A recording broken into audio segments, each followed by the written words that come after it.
നമസ്കാരം. ബംഗ്ലാദേശിൽ ഹിന്ദുക്കൾക്ക് സമാധാനപരമായി കിടന്നുറങ്ങാനോ ജീവിക്കാനോ പറ്റാത്തൊരവസ്ഥയിൽ ഹിന്ദുക്കൾ സ്വന്തം രാഷ്ട്രീയ പാർട്ടി രൂപീകരിക്കാൻ ഒരുങ്ങുകയാണ്. ഫെബ്രുവരിയിൽ ബംഗ്ലാദേശിൽ പൊതു തെരഞ്ഞെടുപ്പ് നടക്കാനിരിക്കുകയാണ്.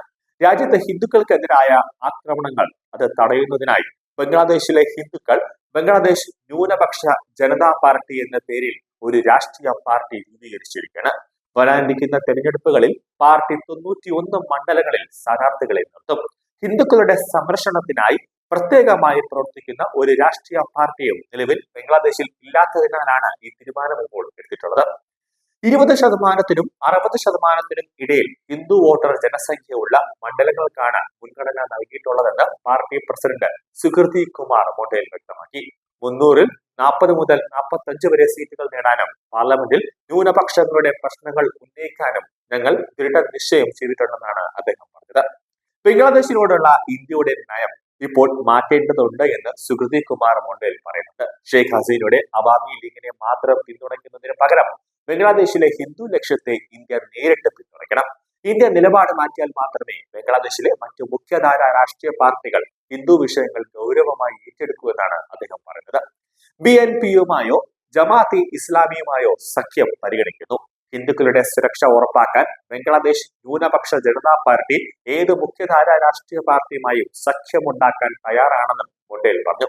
ഹിന്ദു വിരുദ്ധ താരിഖ് റഹ്മാൻ നയിക്കുന്ന ബംഗ്ലാദേശ് നാഷണലിസ്റ്റ് പാർട്ടിയുമായോ അതോടൊപ്പം തന്നെ ജമാഅത്തെ ഇസ്ലാമിയുമായോ സഖ്യമുണ്ടാക്കാനുള്ള സാധ്യതയെക്കുറിച്ച് അദ്ദേഹം സൂചന നൽകുന്നുണ്ട്. പ്രധാന പാർട്ടികളുമായി നമ്മൾ സഖ്യമുണ്ടാക്കിയാൽ ഹിന്ദു വോട്ടർമാർക്ക് അവരുടെ വീടുകളിൽ നിന്നും പുറത്തിറങ്ങി ഭയമില്ലാതെ വോട്ട് ചെയ്യാൻ കഴിയുമെന്നാണ് മൊണ്ടേൽ പറഞ്ഞത്.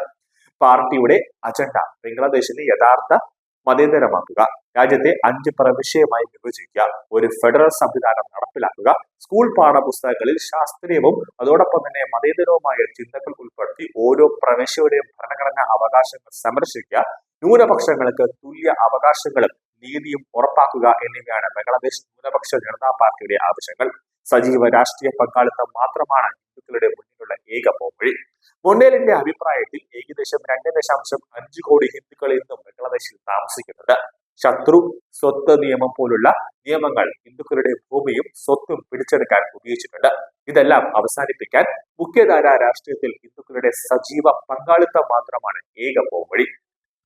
ബംഗ്ലാദേശിൽ മത തീവ്രവാദികൾ വീണ്ടും ഹിന്ദുവിന്റെ വീട് ആക്രമിച്ച് തീയിട്ടിരിക്കുകയാണ്.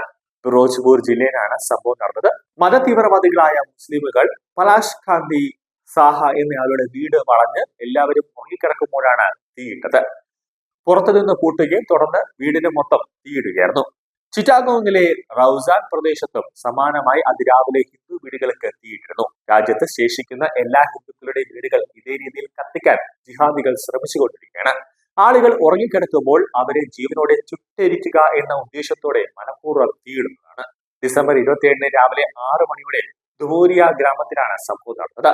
ആ സമയത്ത് വീടിന്റെ സമീപത്തുണ്ടായിരുന്ന മറ്റ് ഹിന്ദുക്കൾ കരയുകയും നിലവിളിക്കുകയും ചെയ്തെങ്കിലും ആയുധധാരികളായ ജിഹാദികൾ